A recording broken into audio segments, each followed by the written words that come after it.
To be mistaken for the one and only XR Troika. What a compliment. Chambers. What do we do with him? What do we do with him? I don't know. But anyway, Cafe is where we're headed. I think Fresh, the kind of way he was talking about the map bans, it was actually pretty predictable. I think both these teams have quite similar maps, and you can kind of read it out how it's going to be going along. You know, permabans on either end. Just the borders, the curveball for me. I definitely agree with Fresh. That'll be interesting when we get to it.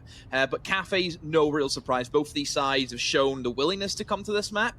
I think both of these sides have shown that they can be very proficient on the attacks, which is always the main thing I look for with Cafe teams, is how well you can attack it. It's all well and good, you know, playing defense, Tim, where you can jump out the windows and abuse that power, but getting into the building is a very difficult thing for Cafe, and if teams struggle with that, there's no point going to it. Yeah, it can be. You know, that's why we see the roof used a lot. Get up there, get the hatches open. At least you can sort of create a little bit of a safe space to drop down into. But yeah, I think it's going to be a great map to open us up for things in this matchup. Like you said, both teams like it. There's no excuses there. Just get in and play your best Siege. Interestingly, looking at the recent results between these two, G2 take 3 out of 4 of the matches. So a 75% win rate out of the last 4 matchups between MNM and G2, including a best of 3. Of course, as well, that G2 won 2-0. So, MNM sort of, I won't say, you know, backs to the wall, but they're up against it a little bit here in terms of the history books. But they do have the most recent win, as Fresh said on the way in here, just being able to beat out G2 on Skyscraper 7-4 in Stage 2. So, plenty to play for. We've seen the stakes. We know that there's SI qualification on the line as well, or sort of at least a big step towards it. And of course, we've got that, you know, all-important progression in this LCQ towards the Atlanta Major qualification as well. So an awful lot on the line here, and both teams, I'm sure, are going to want to come out with a big start on Cafe. We're going to go into things now. G2 start on the defense. They're going to be holding on to the mid floor to begin with. It's going to be dining and mining, and it's going to be top floor hold coming out, I would expect. We've got plenty of utility up there, yeah, as we would expect. Eminem, like you said, Demo, for me, step one for them is getting inside of the map here, getting that top floor secured. Percentages for Eminem on the attack on Cafe, it currently sits at 43% win rate. So it's not too far off of what you would want to have. I think obviously free splits are pretty common, especially for a team like MNM where they can attack really well, so that's where you're kind of getting that almost 50% mark. I think 4-2 across the board, across everyone, it's 4-2 defense to attack. That's the kind of generic stats we're seeing across all the games that we see on Cafe. So certainly MNM almost breaking that and going in for those free splits are very strong. Then you kind of go look over at G2 and their defensive win rate. It's, you know, 67. So they're getting the 4-2 split on their own, so they're helping that stat line. I think for MNM, you need to get that even split against a team like G2, whenever you know that they can be so quick and deadly on the attacks. They can play all those different play styles. And a map like Cafe, where you can play a good number of different play styles. You can play it slow, use window play, go quick, Ying's up on the board. That's an operator that I'm sure will make an appearance for either of the teams at some point during this game, because she is so strong at the moment. Tyrant very concerned about the potential run out from the bottom of White Stairs, but nobody there. They don't have the advantage, of course, that we do with the silhouettes, so they don't know that nobody's ready to just peek out of that door, but it is certainly taking some of his attention. Solotov has got himself in and established. We know how deadly Solotov can be on the entry and in those direct head-to-head duels, but he's going to be coming up to he's going to be coming up to Kaid that's got a lot of utility to help him stay in that position. It's going to be we've got Virtue up there on the top floor. He's got the mirror window, he's got the electrified walls, he's got deaths going on around him. Doki and Alamau managing to pick up 2, leaving us now in a 5 versus 3. Eminem tried to get something going. Users actually beats Solotov to the punch and takes Virtue down out of freezer. Solotov finds a fight of his own on White Stairs, but just can't quite finish the man. Takes a lot of damage along the way as well. 4 versus 3, definitely advantage G2 at the minute. No C4s though on the side of G2. You would expect to see them fall back into their kind of second standpoint, which is playing inside of sight, using the Valkyrie cameras that are up for them, and just playing off destructibility from below, which happens quite a lot. Instead, it's just going to be a bit more of a passive retake strat, it looks like, from G2. You can see a lot of them scattered out of the bomb sites. They're not really interested in playing inside of it as it stands, so they're more than happy for Eminem to drop in as long as they know that they can have the time to go for the retake. Now, this is a scary gunfight for users. If he loses against Uno, they lose their red control. Uno can shut down everything happening in the site. Benja picks up Solotov, 15 seconds left to go. Benja with another, that's an important double Nello. No real option but to try and bait this out with a fake plant there. Uno knows what the deal is though. Steps in, he looks lively, gets his kill, and that's going to be G2 closing out round one. A very solid first defense from them. I don't really feel MNM were, you know, anywhere sort of near close to being in a realistic position to put that diffuser down at any point.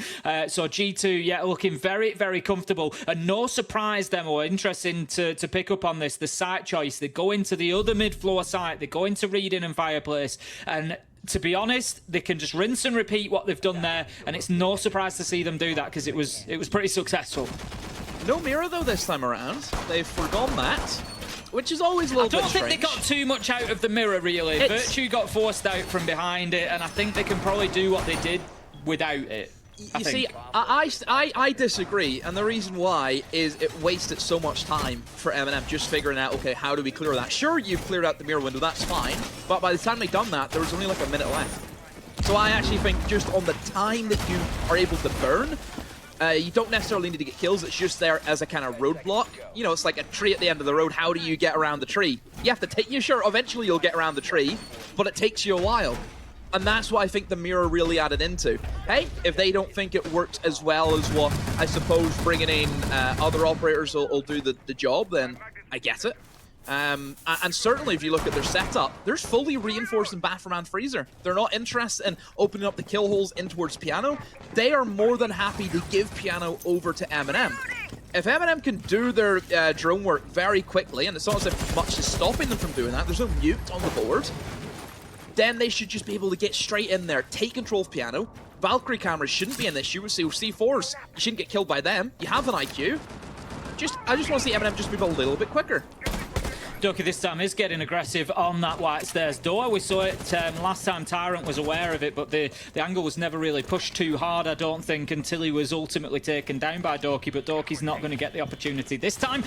Looking lively, gets himself back in towards site, but as you said, Demo, Eminem need to get themselves inside of Piano quickly. I think G2 are happy to give that area over, given that the site has moved across to the other side of the map. They're more interested this time in holding on to Cocktail, for example, because that's where you've verticals are going to come in, bar back storage and Cocktail. Uno's going to open us up with the entry onto Solotov though, so once again advantage G2, and we're almost halfway through the round, Demo. Eminem, not really a lot of progress yet. You said yourself, the mirror the last time was the one that burnt the time, but they're managing to do the same thing without that operator this time.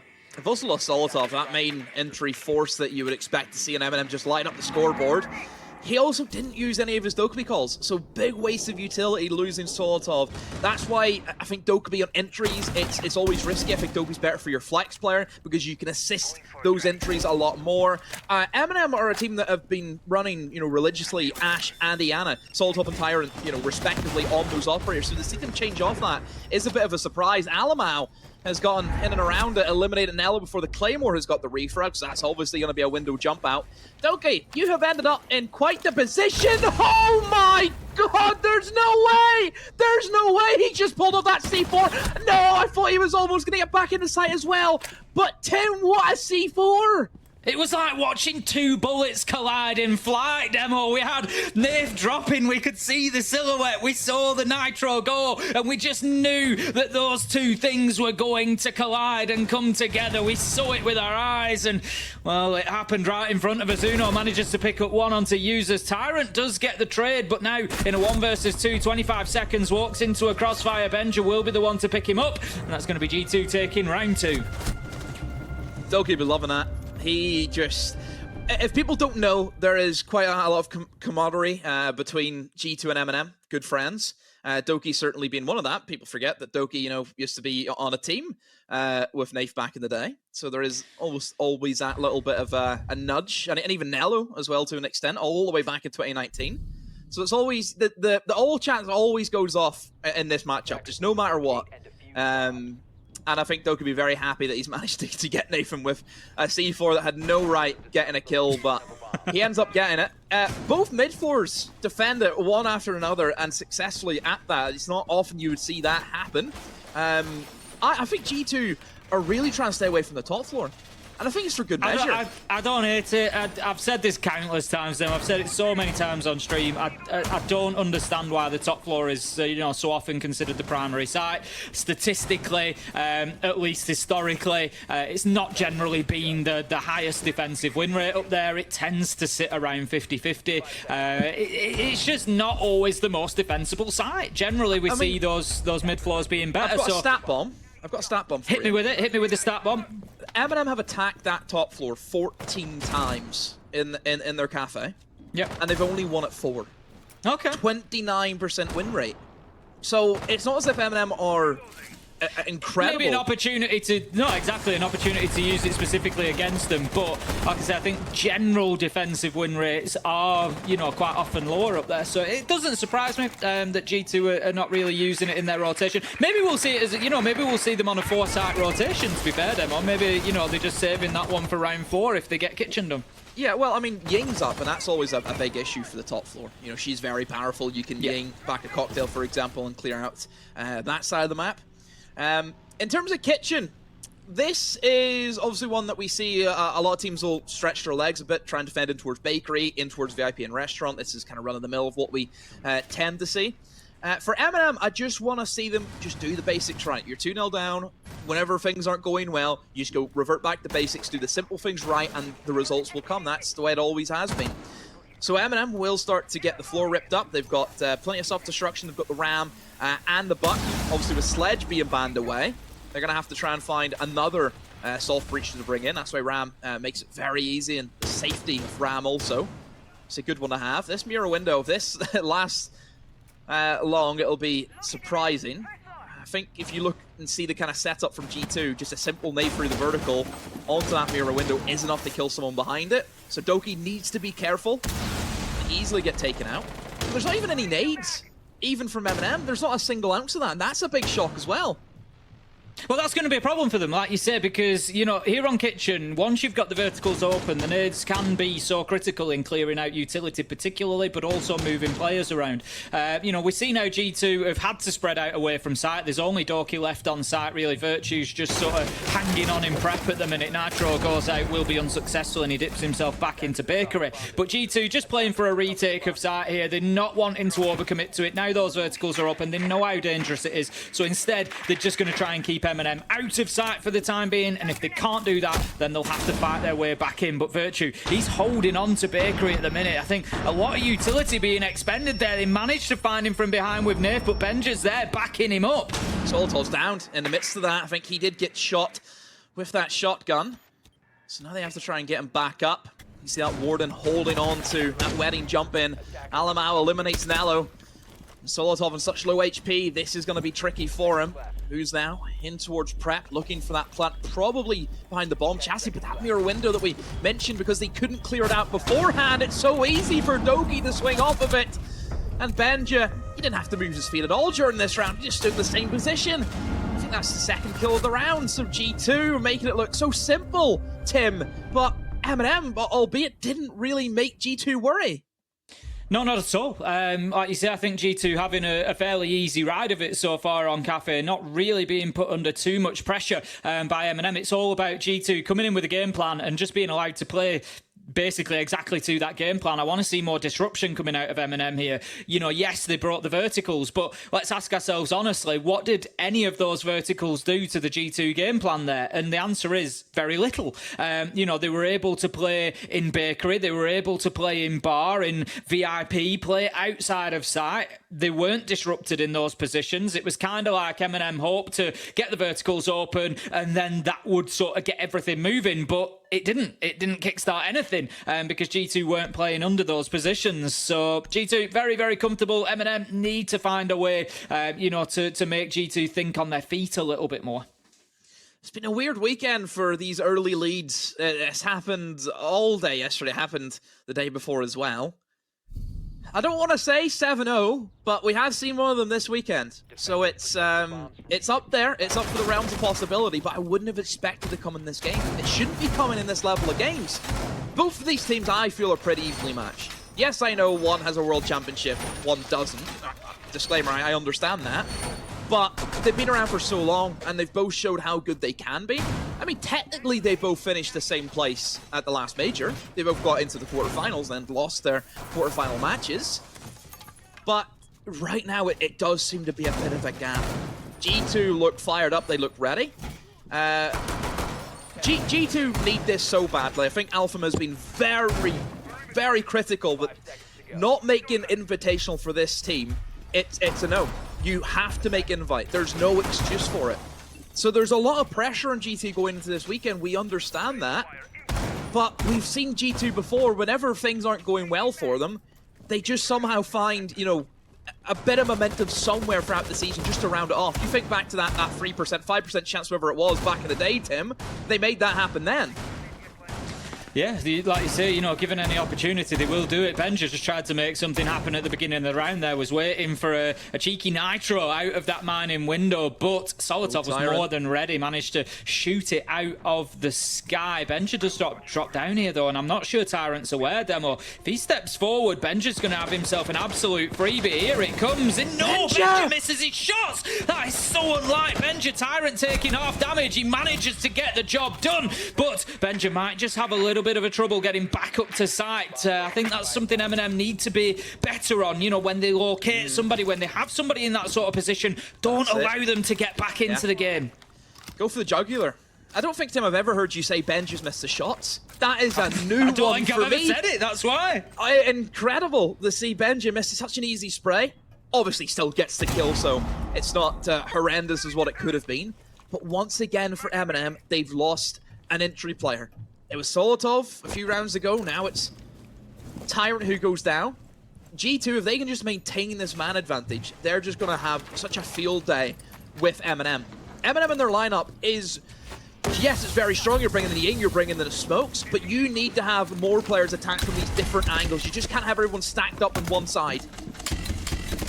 Nelo's going to follow in those Candelas, but I tell you what, it doesn't matter to Uno. Full flash to a no. He takes down Nelo. Useless is going to be caught out by Virtue as well, and this is G2 just showing an absolute mastery of Cafe at the minute. Solotov, he is in amongst it inside of the site, gets 2 big kills. Can that double just be the catalyst that they need? But Alamau takes down the window, man. Solotov keeps going. It's going to have to be an ace, Demo. Benja, look, where's he at? He's outside. He's waiting for Solotov maybe to jump out the window and go for it, but it's not going to be the case. Doki, the only man left actually in the site. Diffuser goes down. Benja's just outside, but Doki with the cleanup. Well, Benja, you're lucky Doki wins as one, or else that would have been certainly on the cards for an ace clutch there for Solotov. Tried his best, Tim, but yeah, it's the issue that I worried about for MNM. They didn't have really anything else going for them apart from just dropping in the skylight, and that's not going to work. You need to hit these different angles from Cafe. I'm really shocked that the player in Cocktail Bar was allowed to stay alive. Before you start looking for those drops in towards skylight, you need to nade that guy away. I don't know if the sledge ban is really coming in to bite Eminem in the behind, because it's an operator that is pretty unanimous amongst Eminem players that they'll always bring in the sledge. So them banning it away from G2, it also is hindering them because they can't get the 2 set of nades consistently. They're not a team that are going to be bringing, you know, glass nades. That's not who Eminem are. No, not at all. And right now, it doesn't look like Eminem really know who they are themselves. They're really struggling to get themselves into this one on Cafe. 4-0 down to G2 now. They need to find a round or two. They've had that tactical timeout. That's not really been able to give them any direction. I kind of like the gamble by Benja on that last round. He was just waiting on the outside, as we saw, and it just really screams to Solotov inside. You know, don't dare even try and get out of this window if you make that plant. It's G2 thinking a couple of steps ahead. Like you say, you know, there is the risk there that if Doki loses that fight inside, you've got a bit of a different situation. But again, it's just reading the room, isn't it? 3-0 up, and you think, hey, you know, this is an opportunity to just go for this at this point. So, you know, let's see if we can make it work. And G2, a pleasure to watch at the minute. 4-0 up. Eminem desperately need a round. It's how they looked on Friday, just in command right the way through. And the sad thing about MNM, in their game, they were the ones who were leading on Cafe, you know, quite convincingly. So both of these sides playing Cafe throughout the course of the weekend so far, but G2 look pretty much the same as what they played against Unlimited. And I suppose MNM, they look like Unlimited right now. Just nothing to go off, very little to talk about that's being done well. I suppose the only highlight is really Solotov, that's it. Everyone else just is not stepping up to the mark. And we seen in that Koi versus Wild game yesterday, if you don't have your full team stepping up and getting the kills where they need to, you will get swept. It happened to Koi yesterday. It looks like it's going to happen to Eminem here again today. Certainly heading in that direction as Doki manages to pick up one. Virtue finds Solotov as well, 5 versus 3, trying to go in behind those Candelas again. Didn't really have too much success last time. Nerf can't find his man, and that flash effect will have worn off by now. Users picks up Benja, at least bringing it back to 3 versus 4 for MNM. Uno is stuck inside of the freezer at the minute as well. Going to find it difficult to get out, but manages to wriggle through that rotate. Nerf hasn't cut off the angle at the top of White Stairs, so Uno gets away, knows that there's a challenge coming his way, but once again escapes. Uno, I don't know how he's managing to do this. He just seems to wriggle out of one gunfight after another at the minute. Users does manage to find... No, he doesn't. It's Nerf who picks up the kill finally onto Uno, but 3 versus 2, 3 versus 1. G2 could be 5-0 up here, Demo. Where are they going, MM? There's no direction. I just see Nave blindly drop into the laundry hatch and straight into sight. They've done no vertical pressure. They have no idea where these players are in sight. It's all over the place. It's a scatter shell that's just been fired. Oh, we're going to see a pause, which actually works out pretty well for Eminem, because this is kind of like a secondary timeout. And this is where they can really figure out, right, what's going wrong. I mean, a lot's going wrong. It just takes that foot off the gas for G2 to a degree, doesn't it? At the minute, they're just absolutely snowballing rounds one after another. I'll be honest, I don't think that a pause is going to be sufficient from what I've seen so far to stop this G2 side from just continuing to dominate. Because they're just head and shoulders above at the minute. Alamau's giving us a little wave. That's very nice. Thank you, Carl.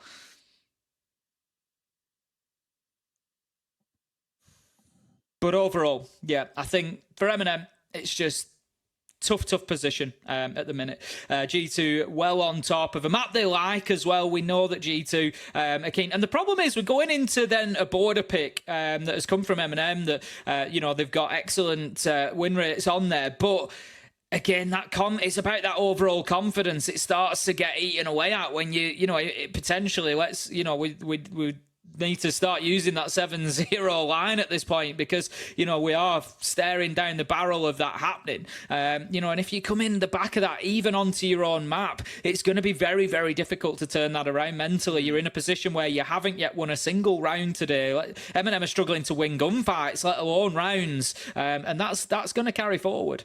A great point that the desk made yesterday was it's a lot more difficult and certainly different circumstances coming back from a 7-0, maybe on the second map, where you've won the first map, you've been stomped in the second, but then you can turn it around in the third. It's a lot different whenever you start off the day with getting stumped, because that's where the morale really starts to go down. So MNM getting stumped, it should not be an option. They need to get some rounds on the board. Again, I don't see them pulling out a win. I really don't. G2 will have to play horrendously on the attack, and I don't see that happening today. Whenever G2 start off strong, they'll continue that very strong into whatever second half they have to play. But just even look at the faces of MNM. They just don't look too happy, Tim. They don't look as confident as what they should be. G2 just look pretty calm. You know, this is like another day in the life of G2. You know, struggle during the regular season and somehow make up for it in the later stages.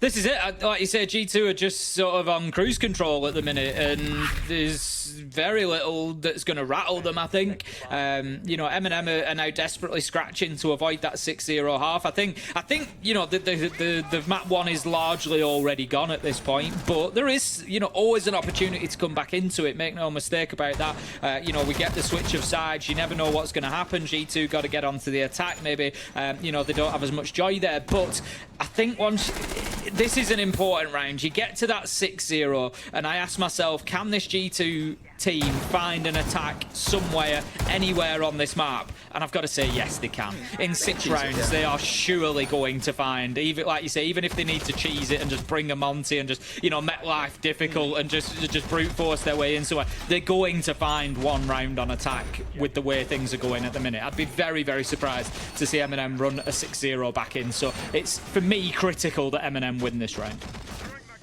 Bringing in the Mira for that top floor, they've kind of dipped and dabbed of what they wanted to bring in for that top floor hold. Yes, I know it's a different site compared to Reading, but they really don't play all too differently. You still have to defend the top floor one way or another. You need to deny access to Piano. So the Mira comes in, it caused some issues for Eminem just in terms of slowing them down and making them worry about it. Eminem have been very flexible in their lineup. We've seen a good choice of operators being selected a lot of the time. We see Grim come into the fray of things. And I think Grim is actually in quite a good stable position. I think you see more play with Grim if Ying's banned, because they kind of both do the same thing, which is just clear players out of strong positions and make sure you can always have a good advantage in a gunfight. I do think for Eminem, they just need to get some kills, Tim. I'll be honest, and I think I'd agree. That's step 1, isn't it? It's just get a few gunfights won. You bring in the Grim, that's going to help you do that. So it does make sense. Uno just waiting underneath for that nitro toss. There we go. Nath managing to pick up the opener, but that's the problem. They get the entry and they lose the advantage immediately with Alamau picking up 1 in return. Nello does manage to find the trade though, which is good. 4 versus 3. Eminem, it's only a spark of momentum, but it's something at least. And look at the pace difference. This is what we want to see from Eminem. They've got the first 2 kills. They've been able to get into Piano. Half the round still to go. They still have a bit of soft destruction. She uses with the breaching charges. So this is looking good. I feel for Eminem, this is a lot better for them. I just want to see how they do now with an execute, because let's be honest, Tim, we haven't really got to see this team in an actual, you know, advantage execute before. No, and that's the point. You know, it can be going as well as you like, but it's only a 1-person advantage. And if they get to that execute, and they haven't done one for 5 rounds, this is, like you say, going to realistically be their first opportunity to do so. Nello just so unfortunate that he needed to swap over to his rifle there. Doesn't find that kill, but Benja does get taken down by Solotov. This is the opportunity for Eminem to get something going. The pause maybe just helping them out that little bit. Uno is on the fight back 1 versus 4. Sees the man top floor, cannot find the kill, tries again, still no joy, and Eminem just need to get this closed out now. I'm looking at Nello, I'm thinking, let's get this diffuser down, let's keep the pressure on, but Solotov, he's going to find the kill before he can. Uno taken down, and Eminem at least avoid a 7-1. They get themselves something before the switch of the sides. Finally, Eminem have played the way we expected them to play. It's just, it feels too little too late. You know, 5-1-half is not easy to come back into. I think G2 have looked dangerous in their attacks this weekend. The willingness to commit for G2 has been a great showing from them. Just being able to do one thing and do it extremely well, and everyone is just in synergy, which I think was lacking for G2. I think the majority of the season was just the team play was so off. And to see them really turn that around in these qualifiers was a great joy to see. Eminem, in terms of what they can bring to the defense, they love to go for their castle holes. They love to play those kind of suicide positions in towards Cigar Shop. That's something you'll always see from them. Just try and block away that red stairs. You know, we talk about getting into the building for attackers, and that can be difficult. But then you get into the building, and the first room is Fort Knox. You know, that's not easy. You have to try and clear through all that utility. Castle barricades, Whammies, ADSs, or Roonies. You know, they've got the full Monty. Not Monty, but, you know, the full 3 sets of denial of utility there. Certainly do. Let's see how Eminem get going on this first one then. It's going to be the Castle and a Rooney Lasergate combo to keep them locked into Cigar. As you said, it just burns a lot of utility to clear that out and make life a little bit slower, if anything, for G2. That's going to be the key, I think, here for Eminem, is much as they suffered trying to get into the building, trying to get established, and it took them a long time to do so. You know, I'm looking at them on the defense now and thinking they need to frustrate G2 in the same way. Don't let them get established too quickly, because if they do, that utility is going to be burnt through. Now then, Alamau on The operator that can just zip in through the windows quickly, just get something going, just lurking around that east side. I'm looking at that and I'm just wondering what is going to be done there with the Amaru. I mean, the pressure's on Nello. He's going to be the one on the hot seat. They're going to be coming straight for him in towards Cocktail. We've seen this from G2 whenever they played Cafe on Friday. Nello does hear that his castle barricade's being opened up. Uses his below on the hatch with C4 prep. We've seen a couple of kills come from this as well throughout the weekend. Instead decides to rotate away. Certainly could have been on for him there to get that C4. Wonder if he goes back for it. Doki straight in. Will use the Candelas to get his way in. That's going to be a trade-off though. Uno and Neva both downed each other. Nello being beat out. Doki with the easy clean up. The C4 misses though, as Alamo tanked a good deal with that. But he's still in position in towards White, but no, uses his air with the cross. Shotgun free shotgun and uses wins it. Doki has found Nathan. It's into a 2 versus 2. Another Candela. Both of them stacked up in towards White. The swing from Doki finds 1-2. Doki on the Ying tears them apart. A hot knife through butter. Is that a quad for Doki? I think it might have been.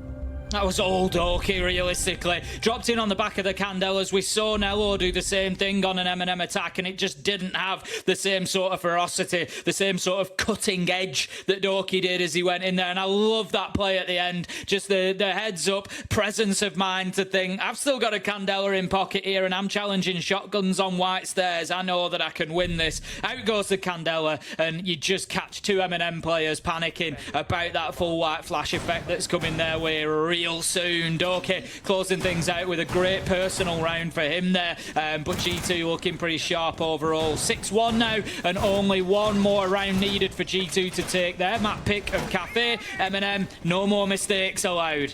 And just for everyone at home, that's why Tim doesn't like the top floor. That's why I don't like the top floor. Exact reason. Just whenever Ying's up, she's so good in the meta. She really is. There's not a bad site for Ying. It's impossible to find a bad site for Ying. She has value everywhere. Obviously, Warden is just... Why not pick him? Warden forehead. That's the obvious one.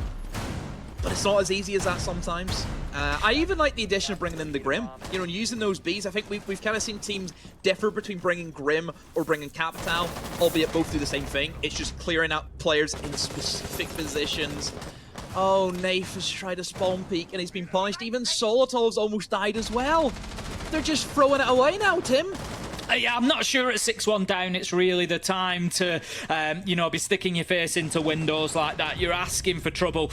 You're now in a 3 versus 5. You pretty much lost the map at this point as Benja picks up users. Solotov trying to get back downstairs just to make any sort of challenge on the Warden. Nitro goes out. Will find a target, surely. No. G2 just able to step away from that in the nick of time. Solotov just going to keep his position there around court. Check bottom red as well. Make it difficult. Nello on the clash.